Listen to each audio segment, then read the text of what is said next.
Oh, hello there. Welcome everyone to NESQuicK. Today we're looking at Pac-Man. And as you can see back here, been working on Whiteboard Wednesday. So if you want to see the full run of this game, Easy and myself battling it out for top position amongst the whiteboard.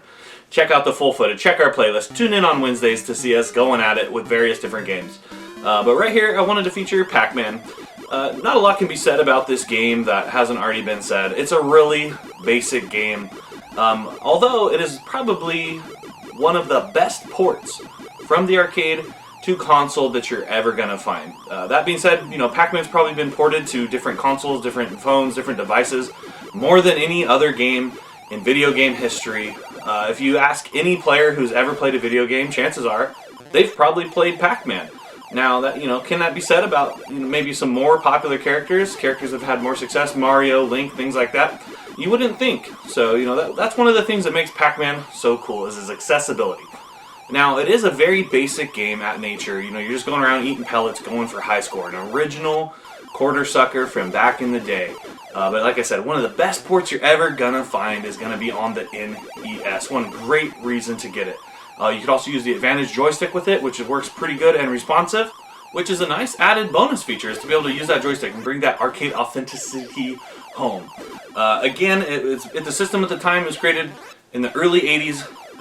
You know, the limitations of gaming at the time were what they were. So you basically are getting one level repeating itself over and over with slight variations throughout. You know, until ultimately you cycle the game, tilt the game, whatever it is you're doing with the game.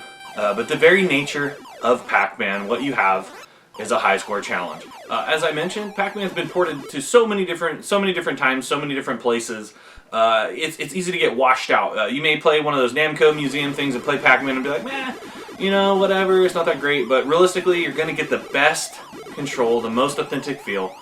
Not only just that you're going to get in the arcade, you're going to get that on the Nintendo Entertainment System. Now, we all know the trials and tribulations of the Pac-Man port to Atari that some say almost, or did, in fact, sink Atari. So we won't get into that amongst ET, but yeah. So if you guys like these things, if you like to see NESQuicK, you like to see our Nintendo games, you want to see us open up our entire library to you guys and show just some footage and talk a little bit about the game, the NESQuicK is for you. Check out our playlist.